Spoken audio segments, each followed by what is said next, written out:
اب دیکھیے جو علامات قیامت احادیث میں آئی ہیں وہ میں آج آپ کو سنا رہا ہوں. ان کو دو حصوں میں تقسیم کیا جاتا ہے، علامات صغریٰ، علامات کبریٰ. چھوٹی نشانیاں جو درجہ بدرجہ درجہ بدرجہ درجہ بدرجہ حاضر سامنے آئیں گے. ایک ہے بالکل قیامت سے متصل قبل بڑے جو خرق عادت واقعات ہوں گے وہ آئیں گے. اچھا، پہلی چیز کے سلسلے میں حضرت انس رضی اللہ تعالیٰ عنہ سے یہ مروی ہے اور یہ حدیث متفق علیہ ہے. پہلی علامت حضور نے بیان کی قیامت کی علامات میں سے. اب میں لفظ قیامت اسی معنی میں بول رہا ہوں جس میں کہ ہم عام طور پر بولتے ہیں.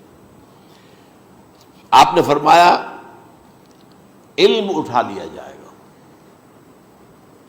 جہالت کا دور دورہ ہوگا. اب یہ کون سا علم اٹھایا جائے گا؟ سائنس کا علم نہیں، دین کا علم.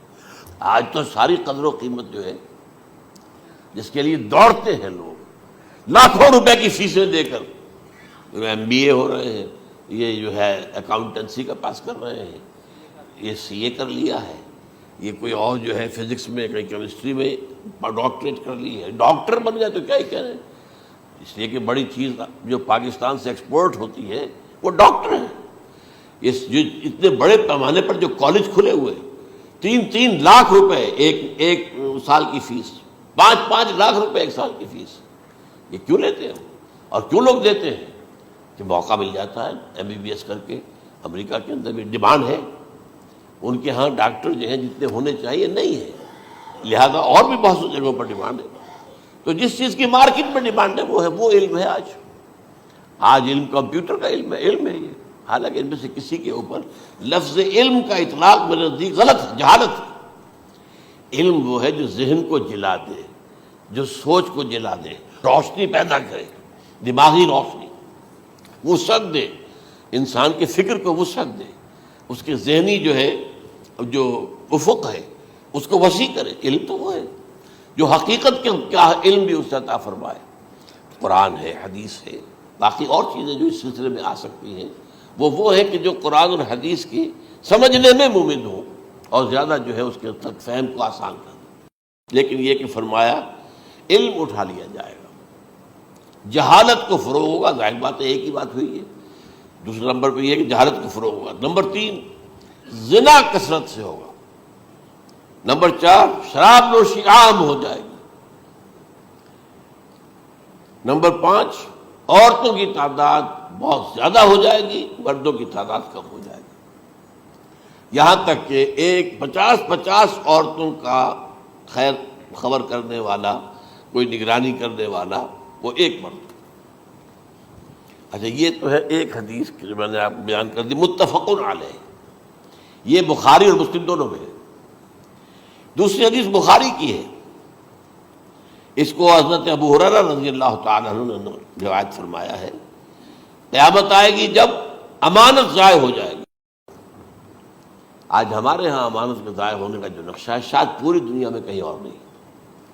جس طرح کے غبن یہاں ہوتے ہیں، جس طرح کک بیکس جو ہے وہ لیے جاتے ہیں. اس غریب یعنی قوم غریب ہے لیکن یہاں وہ امیر بہت بڑے بڑے لوگ ہیں.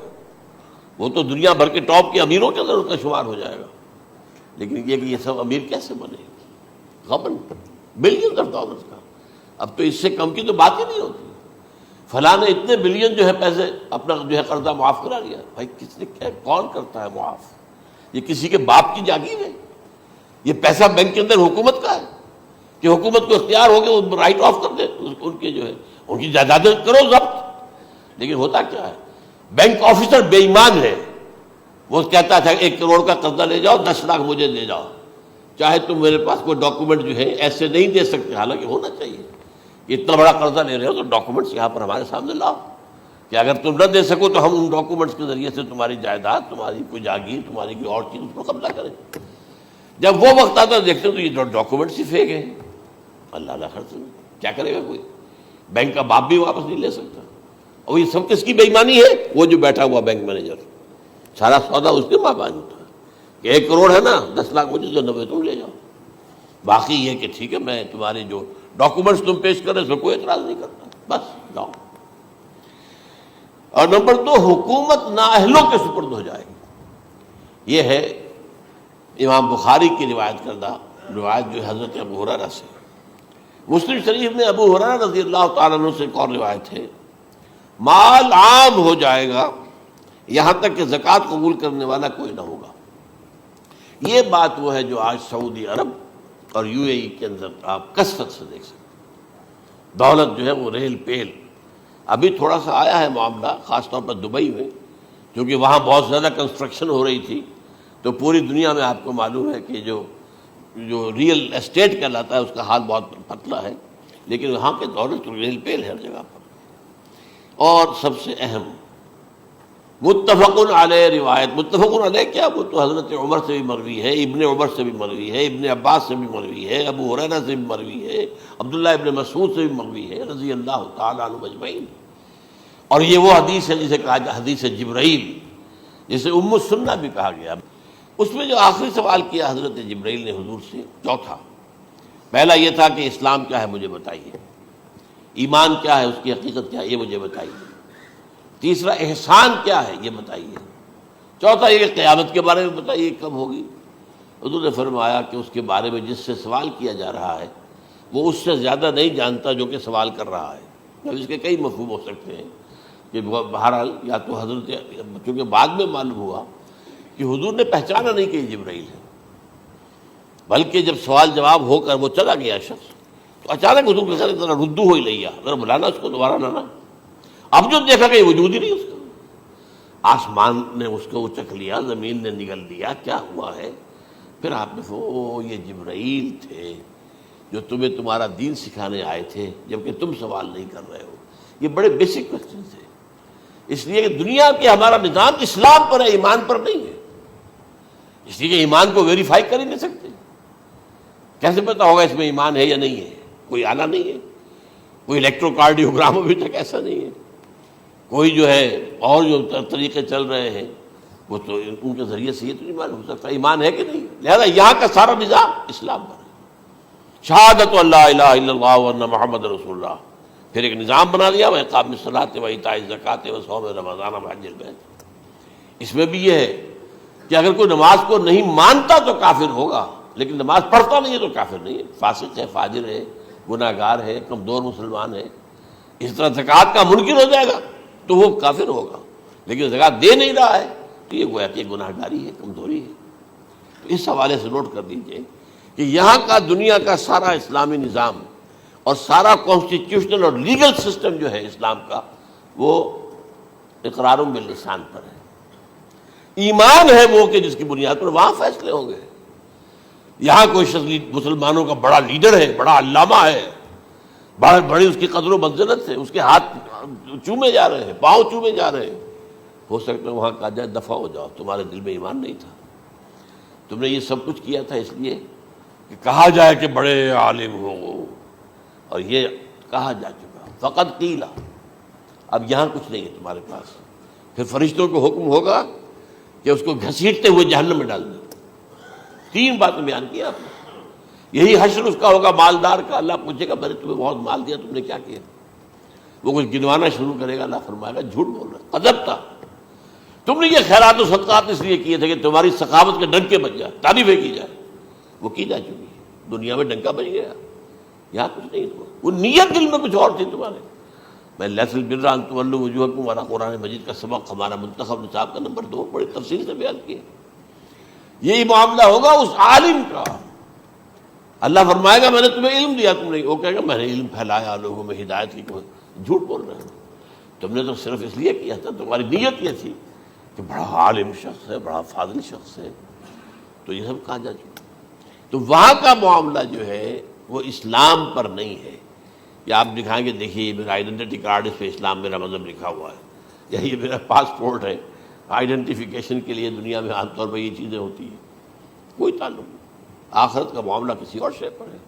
وہ تو ایمان دل میں ہے، اور تمہارے تمام جو حرکات ہیں، اعمال ہیں، ان سب کے اندر جب تک کہ اصل جو قوت متحرکہ ہے وہ اللہ کی محبت نہ بن جائے، اخلاص للہ، بحب اللہ للہ، اور یہ کہ یہ تمام چیزیں جیسا کہ فرمایا، ایک حدیث بڑی پیاری ہے، ایمان کی تکمیل کی علامت کیا ہے؟ فرمایا من احب للہ وابغض للہ ومنع للہ واعطى للہ فقد استکمل الایمان.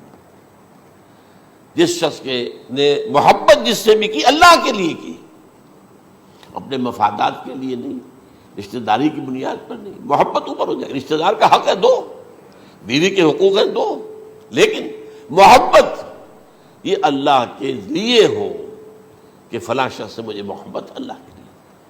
اور اگر نفرت رکھی تو اللہ کی وجہ سے رکھی، اس لیے رکھی کہ وہ اللہ کے دین سے دور ہے، وہ اللہ کے راستے پر نہیں آ رہا ہے، وہ فسق و فجور کی جو ہے زندگی کو آ رہا. اس میں بھی یہ ہے کہ یہ نہیں ہے تعلق قطع کر لو، تعلق قطع کرو گے تو تبلیغ اور اصلاح کا موقع کہاں رہے گا، لیکن دلی محبت نہیں ہوگی اس میں. تو اگر محبت ہے تو اللہ کے لیے، اور نفرت ہے تو اللہ کے لیے. اور کسی کو کچھ دیا ہے تو اس لیے کہ اللہ کا حکم ہے کہ دوں، اور کسی سے کچھ روکا ہے تو اس لیے کہ اللہ کا حکم ہے کہ روکوں، اس کو نہیں دینا ہے. فقد استکمل الایمان، تو اس شخص نے ایمان کی تکمیل کر لی. یہ ہے اصل جو ڈیسائیڈنگ فیکٹر ہے، وہ یہ ہے. اور اس ایمان کی پہلی علامت کیا ہے؟ کیسے معلوم ہو میرے اندر ایمان ہے؟ پہلی علامت سب سے کم تر درجے کا ایمان، اس میں فرمایا گیا اذا اساءت کا سیئۃ وحسنت کا حسنۃ فانت مومن. اگر کوئی اچھا کام کر کے خوشی ہو اور کوئی برا کام ہو جائے تو ملامت ہو، یہ کیا کر بیٹھا، یہ میں نے کیا کیا ہے، یہ مجھے نہیں کرنا چاہیے تھا. یہ اگر احساس ہے نیکی اور بدی کا تو تمہارے اندر ایمان ہے. یہ ایمان ہے ادنا درجے کا. اور وہ ایمان من احب للہ ہے وابغض للہ ہے واعطى للہ ہے ومنع للہ فقد استکمل الایمان. اچھا، یہ جو متفق علیہ حدیث ہے جو حضرت جبرائیل کی ہے، اس میں پھر انہوں نے کہا کہ اچھا اگر آپ مجھے یہ کب ہوگی قیامت نہیں بتا سکتے تو اس کی کچھ علامتیں بتائیے. یہ بڑی عظیم تھا، کیونکہ یہ تو تمام احادیث کے اندر میں نے عرض کیا نا کہ سب سے زیادہ صحابہ سے منقول ہے. اور آپ نے فرمایا کہ جب لونڈی اپنی مالکہ کو جنے گی اور تم دیکھو گے کہ ننگے بدن ننگے پیر بھوکے ننگے بھیڑوں اور بکریوں کو چلانے والے اونچی سے اونچی عمارتیں بنانے میں ایک دوسرے کا مقابلہ کریں گے. اذا تلد الامۃ ربتها، کیا بات ہے، یہ خاص الفاظ کیوں کہے گئے؟ اولاد والدین کے سامنے دب کر رہتی تھی، کبھی سینہ تان کر بات نہیں کرتے تھے. ٹھیک ہے، کوئی بات آپ مان نہیں سکتے، ابا جان یہ بات تو میں نہیں کر سکتا.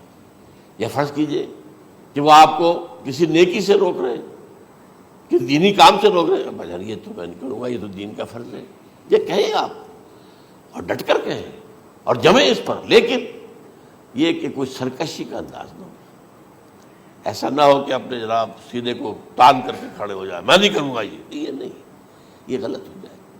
اچھا، اولاد میں بیٹی جو ہوتی تھی وہ زیادہ سبارڈینیٹ، سبمسو، بات ماننے والی، کہیں بھی سر اونچا نہ کرنے والی.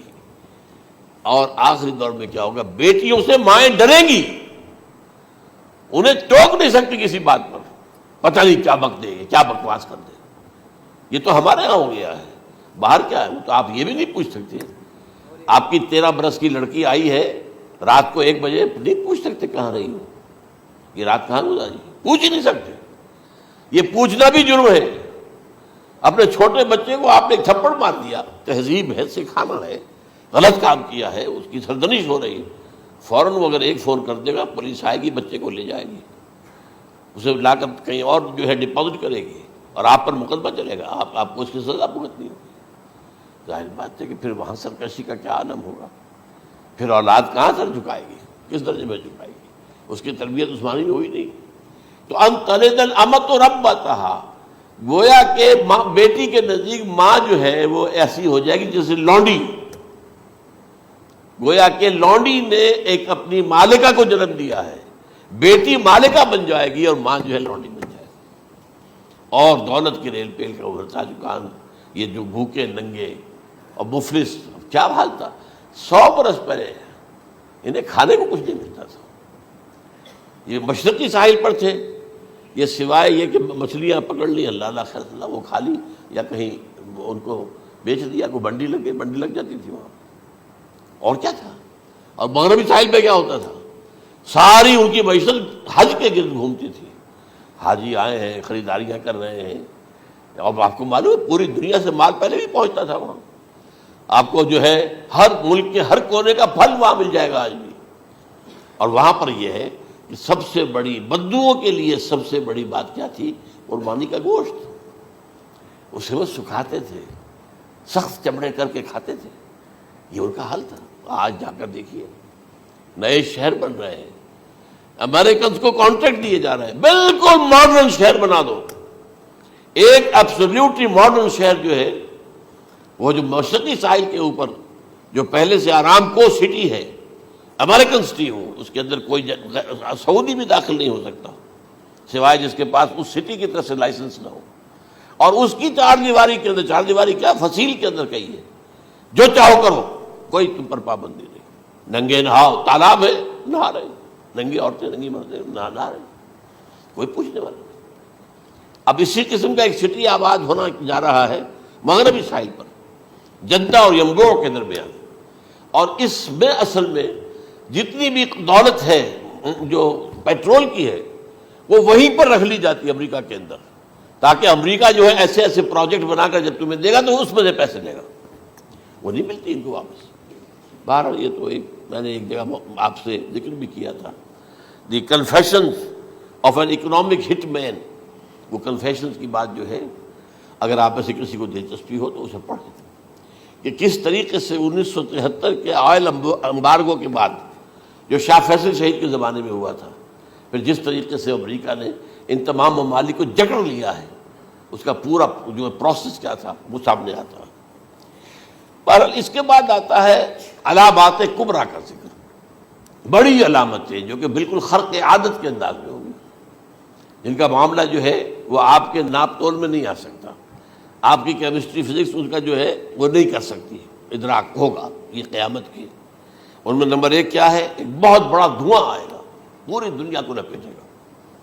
نمبر 2 دجال کا ظہور ہوگا، جو اپنی خدائی کا دعویٰ لے کر آئے گا اور بنوائے گا. اس کے ہاتھ میں ہو جائیں گے، قبضے میں ہو جائیں گے سارے ذرائع پیداوار کے. اس کی طرف بھی پہلا قدم اٹھ چکا ہو، ٹرپس کے نام سے معاہدہ ہو چکا ہے. کوئی ملک اپنا بیج پیدا نہیں کر سکتا ہو. یہ بیج ہم نے ڈیولپ کیے ہیں. ان کے ڈیولپمنٹ سے پہلے تم ایک ایکڑ سے کتنی گندم لیتے تھے، آج کتنی لے رہے ہو؟ کس بنا پر؟ جینیٹکس کا جو کام ہم نے کیا ہے اس کی بنا پر ہو رہا. ہاں تو ہمارا حق ہے، اس کی رائلٹی ہمارے پاس آنی چاہیے. لہذا صرف ان اداروں سے، ملٹی نیشنل سے خریدا جائے گا بیج، اور بیج بھی وہ دیں گے وہ کہ جس سے جو فصل اگے گی وہ بیج نہیں لا سکتی، وہ بیج کا کام نہیں کر سکتی. جیسے آپ کو معلوم ہے کہ آپ کے ہاں جو گوشت کھایا جاتا ہے مرغے کا، تو مرغا وہ جو ہے اس میں مرغا ہو یا مرغی ہو اس کے اندر کوئی وہ کیفیت ہی نہیں ہے. ان کے انڈے جو ہے ان سے آپ بچے حاصل نہیں کر سکتے. ہے تو انڈا، دیکھنے کو تو انڈا ہے، لیکن وہ بنڈا جو ہے اس سے بچہ تو نہیں حاصل کر سکتے. ایسے ہی وہ گندم کا بیج دیں گے، نظر آئے گی گندم، لیکن اس کے اندر وہ صلاحیت نہیں ہے کہ اس سے جو فصل اگے گی اس کا نتیجہ جو ہے وہ بھی آپ لے سکیں. یہ ہونا ہے، اللہ جانے. قدم اٹھ رہے ہیں ادھر. پھر یہ ہے کہ دابۃ الارض، زمین سے ایک حیوان نمودار ہوگا، زمین شق ہوگی. ابھی میں کہہ رہا ہوں خرق عادت ہے، یہ چیزیں وہ نہیں ہیں جو ہماری کسی حساب کتاب میں جو باتیں پہلے آئی ہیں وہ تو حساب کتاب میں آ رہی ہیں، ساری سمجھ میں آ رہی ہیں، ساری چیزیں مشاہدہ ان کا ہو رہا ہے. لیکن یہ ہے کہ دابۃ الارض، یہ کہتے ہیں کہ کوہ صفا، اس میں تو نہیں ہے حدیث میں، کوہ صفا پھٹے گا اور اس میں سے ایک حیوان دابہ وہ ظاہر ہوگا. تو اسی لیے فرمایا ہے وَإِذَا وَقَعَ الْقَوْلُ عَلَيْهِمْ أَخْرَجْنَا لَهُمْ دَابَّةً مِّنَ الْأَرْضِ تُكَلِّمُهُمْ. تو ہم اندر سے پیٹ کے چیر کر زمین کے پیٹ کو ایک حیوان کو برآمد کریں گے جو انسانوں سے بات کرے گا، گفتگو کرے گا. نمبر 4 طلوع الشمس من المغرب، یہ بھی خرق عادت. سورج تو طلوع ہوتا ہے مشرق سے، غروب ہوتا ہے مغرب میں، لیکن اس وقت معاملہ الٹا ہو جائے. یعنی جو کائنات کے اندر جو گڑبڑ ہوگی کچھ سمجھ میں بات آتی ہے کہ یہ معاملہ جو ہے یہ تو اس پورے سولر سسٹم کو اگر بدل دیتے ہیں تو مشرق مغرب ہو جانا، مغرب مشرق ہو جانا، یہ سمجھ میں آنے والی بات ہے۔ اس کے بعد ہے عیسیٰ ابن مریم کا نزول، جس کے بارے میں آج میں نے گفتگو کی ہے تفصیل سے۔ یہ نزول ہونا ہے، یہ علامات قیامت میں سے حضور نے بیان فرمایا ہے، اور قرآن مجید کی جو اصطلاحات ہیں اس کے حوالے سے میں نص قطعی جو ہے وہ میں آپ کے سامنے رکھ چکا ہوں۔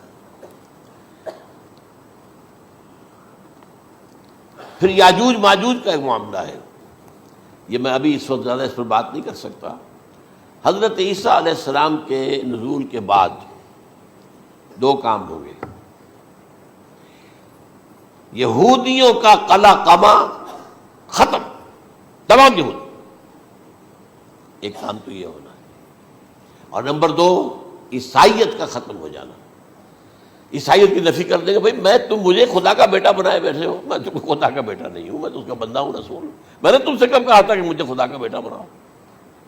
نمبر دو یہ کہ وہ خنزیر کو قتل کر دیں گے، یعنی یہ تم نے خنزیر کب سے کھانا شروع کر دیا؟ میں تو تم کو نکاح اجازت دے کر گیا تھا، یہ تو شریعت موسوی میں حرام تھا، اور میں کہہ کر گیا تھا کہ یہی شریعت تم پر لاگو رہے گی، ہاؤ کم تم نے کیسے یہ؟ آج بھی بہت سے رومن کیتھولکس جو ہے وہ سور نہیں کھاتے، وہ اس میں ہے ان کے اندر کچھ نہ کچھ بات جو ہے جو حضرت عیسیٰ کی تعلیمات کا کچھ اثر ان کے ہاں ہے۔ میں تو ایک مرتبہ، یہ 1971 کی بات ہے، 4-5 دن کے لیے برسلز میں رکا تھا، اس لیے کہ وہاں مجھے ایک صاحب نے خط لکھا تھا کہ وہاں ایک نوجوان ہے، ابھی اس ایمان لایا ہے، اور اس کے کچھ مسائل ہیں، ہم کوشش کر رہے ہیں کہ مسائل حل کریں، آپ بھی جا رہے ہیں۔ میں انگلینڈ جا رہا تھا تو واپسی پر آپ ان کے یہاں چند دن ٹھہرے، میں حیران ہوا۔ ویسے اس نے مجھے اپنے گھر ٹھہرایا نہیں، اس لیے کہ ماں باپ تو اس کے کرسچن تھے، اور پولیس کا چیف آفیسر اس کا باپ تھا، چیف آف پولیس فورس۔ اس نے مجھ سے ایک دن کھانے پہ بلایا، میں سے ہوٹل میں ٹھہرایا مجھے، اس نے کہا آپ اطمینان سے یہاں کھانا کھائیں، اس گھر میں نہ آج تک کوئی شراب کی بوند آئی ہے اور نہ ہی کوئی بوٹی آئی ہے سور کی۔ رومن کیتھولکس، اب اکلوتا بیٹا تھا یہ عبدالعزیز، نے بعد میں نام رکھا، وان کینٹر اس کا نام تھا جو کہ اوریجنل تھا، پھر اس نے نام رکھا عبدالعزیز وان کینٹر، پرانا نام بھی رکھا۔ نہایت ایک نہایت خوبصورت، 28 سال کی عمر تھی، اور اس وقت میں نے دیکھا تھا کہ اس کی فقہی معلومات جو ہے میری معلومات سے 10 گنا زیادہ۔ اس کی وجہ کیا ہے؟ وہ گیا تھا موراکو میں ایز اے ٹیچر ملازمت کرنے، پیسہ کمانے، وہاں وہ مسلمانوں سے اس کا ہوا رفت ضبط ہوا، اسلام کی تعلیمات سامنے آئی، اسلام لے آیا۔ اب اکلوتا بیٹا ہے، اور ماں باپ جو ہے کرسچن کیتھولکس۔ جب وہاں سے واپس آیا تو پھر کہتے ہیں کہ ہمارے درمیان ایک معاہدہ ہے، وی آر لیونگ ٹوگیدر، لیکن یہ معاہدہ ہے ہم مذہب پہ بات نہیں کریں گے، بس باقی جو بھی ہے وہ ساتھ رہ رہے ہیں۔ لیکن میں حیران ہوا، مجھے معلوم نہیں تھا۔ اچھا، اس کے بعد اس نے جب اسلام کا فیصلہ کیا تو اس کے سامنے سوال آیا کون سی فقہ اختیار کروں؟ تو اس نے بڑی جو ہے تھورو اسٹڈی کی ہے تمام فقہوں کی، کمپیریٹو اسٹڈی، ان کو کرنے کے بعد پھر فائنل فیصلہ اس کا یہ تھا کہ حنبلی فقہ میں اختیار کروں۔ چاروں فقہوں میں سب سے لیٹسٹ حنبلی ہے، یعنی حنفی نمبر 1، پھر مالکی نمبر 2، پھر اس کے بعد شافعی نمبر 3، پھر یہ امام احمد ابن حنبل ہے۔ اور امام احمد ابن حنبل کے زمانے تک احادیث بہت بڑے پیمانے پر جمع ہو چکی تھی، جبکہ ابھی حضرت امام ابو حنیفہ کے زمانے میں کوئی اتنا زیادہ جو ہے حدیث کا بھی ذخیرہ نہیں بنا تھا۔ اسی پر تو لوگ حیران ہوتے ہیں کہ زیادہ حدیث امام ابو حنیفہ کے علم میں نہیں تھی، لیکن مجال ہے کہ ان کا کوئی فتویٰ جو ہے کتاب و حدیث کے، کتاب اور سنت کے خلاف ہو۔ اگرچہ انہوں نے صاف کہا کہ اگر تم پاؤ کوئی ایسی سچی حدیث، پختہ حدیث جو میری کسی رائے کے خلاف ہو تو میری رائے کو دیوار پر دے مارنا اور اس صحیح حدیث کی پیروی کرنا۔ لیکن ویسے اس کے بعد یہ کمال یہ ہے کہ بہت ہی کوئی شاذ معاملہ ہے کہ جس میں ان کا کوئی فتویٰ وہ کتاب و سنت کے منافی ہو یا سنت کے منافی ہو۔ کتاب پہ تو سوال پیدا نہیں ہوتا، کتاب تو ساری ان کے سامنے موجود تھی۔ اس کے بعد یہ ہے کہ یاجوج ماجوج، اصل میں بتا رہا تھا آپ کو کہ جب عیسائیت بھی ختم ہو گئی، یہود ویسے ختم ہو گئے، استیصال ہو گیا، جڑ کٹ گئی، اب عیسائیت گویا کہ اسلام میں ضم ہو گئی، عیسائیت بہتری سے مذہب ختم، یہودی خود ختم۔ اب یہ طاقت کتنی ہو جائے گی؟ تقریباً 2/3 دنیا آ گئی، تمام اب عیسائی 2 ارب کے قریب ہیں، 1 ارب 90 کروڑ ہوں گے، یا مسلمان بھی 1 کروڑ 50-60 لاکھ ہیں، دونوں کو جوڑ لیجیے کتنے ہو گئے؟ 6 ارب کل آبادی ہے۔ لیکن اس کے بعد آتا ہے یاجوج ماجوج کا خروج۔ یہ یاجوج ماجوج میرے نزدیک چائنا اور رشیا ہے، ان کی مجموعی طاقت اتنی ہوگی، اور یہ اس طرح آئیں گے ہر اونچائی پر سے اترتے ہوئے، پھسلتے ہوئے، جیسے 1962 میں جب وار ہوئی تھی بٹوین چائنا اینڈ انڈیا 1962 میں، تو وہ اس وقت کا نقشہ جو آج بھی اخبارات میں پڑھتا تھا تو یاد، waves after waves of Chinese soldiers were coming down the slopes of Himalayas۔ یہ تو وہ ہے نا جن کی تعداد کا کوئی حساب نہیں ہے، اور رشیا اور یہ مل کر جو ہے، میرا اندازہ یہ ہے کہ جب پہلے ملحمۃ العظمیٰ ہوگی وہ عیسائیوں اور مسلمانوں کے درمیان، اس وقت یہ دونوں پاورز نیوٹرل رہیں گی، لیکن غالباً یہ بات طے کر لیں گی کہ ویپنز آف ورلڈ جو ہے ماس ڈسٹرکشن، یہ استعمال مت کرنا۔ اگر یہ ویپنز آف ماس ڈسٹرکشن استعمال کرو گے تو ہم میدان میں آ جائیں گے۔ اس میں وہ جنگ جب ہو چکے گی، پھر حضرت عیسیٰ کو فتح حاصل ہو جائے گی، اور پھر یہ کہ یہودیت ختم ہو جائے گی، عیسائیت بطور مذہب ختم ہو کر اسلام میں ضم ہو جائے گا، پھر وہ 40 برس کا عہد حکومت ہے حضرت عیسیٰ علیہ السلام۔ لیکن جب یہ فتح ہو جائے گی ان پر، اب یاجوج ماجوج آئیں گے، اور اتنی تعداد میں آئیں گے کہ بحیرہ طبریہ جو ہے اس کا سارا پانی پی جائیں گے۔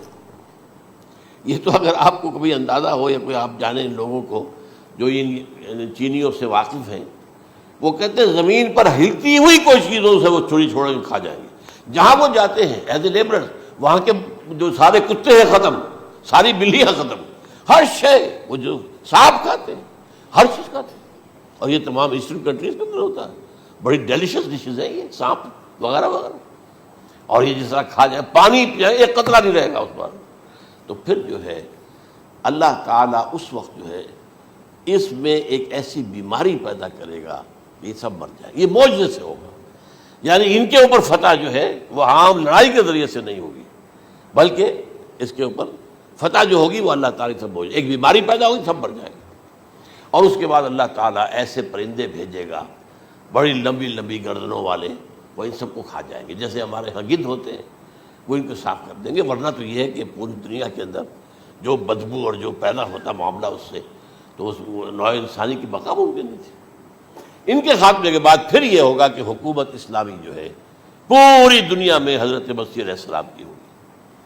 45 برس وہ رہیں گے، اسی میں وہ کہلن بھی آ جائے گا، وہ فی المہد و کہلن جو میں نے شروع میں بیان کیا تھا، اسی میں پھر یہ ہے کہ وہ شادی بھی کریں گے، ان کی اولاد بھی ہوگی، اور پھر ان کا انتقال ہوگا تو حضرت حضور صلی اللہ علیہ وسلم کے حجرے میں، وہیں پر جہاں حضور اور ابو بکر اور عمر رضی اللہ تعالیٰ عنہم دفن ہیں، وہیں پہ ان کو دفن کیا جائے گا، اور قیامت کے دن حضور فرماتے ہیں کہ میں اور یہ تینوں ساتھ نکلیں گے۔ تو یہ ہے حالات و واقعات۔ بہرحال اس میں یہ ہے کہ یہ نوٹ کر لیجئے کہ جہاں تک ہمارے ہاں آج کل کا معاملہ ہے، میرے نزدیک میں یہ کہنے پر مجبور ہوں، جو رفع و نزول مسیح کو نہیں مانتا وہ کم سے کم منکر حدیث ضرور ہے۔ میں اس سے کم کا فتویٰ نہیں دے سکتا۔ اب یہ ہے کہ جو لوگ مہدی کو نہیں مانتے ان کا معاملہ میں مختلف سمجھتا ہوں، چند منٹ لے رہا ہوں آپ کے، اور اس لیے کہ ان کی حدیثیں صحیحین میں نہیں ہیں، بخاری مسلم میں نہیں، اور یہ کہ بہرحال ان کا معاملہ جو ہے وہ ایسا نہیں ہے حضرت عیسیٰ کا۔ حضرت عیسیٰ کے آنے کا جو کچھ ہوگا وہ تو میں نے آپ کے سامنے بیان کر دیا، لیکن یہ ہے کہ حضرت مہدی ہمارے نزدیک اس میں خرق عادت کوئی ہے ہی نہیں۔ جیسے ہر صدی کے مجدد ہوتے ہیں، آخری صدی کے مجدد وہ ہوں گے، اور میرے نزدیک یہی آخری صدی ہے، اور اسی میں حضرت مہدی کا ظہور ہو جانا۔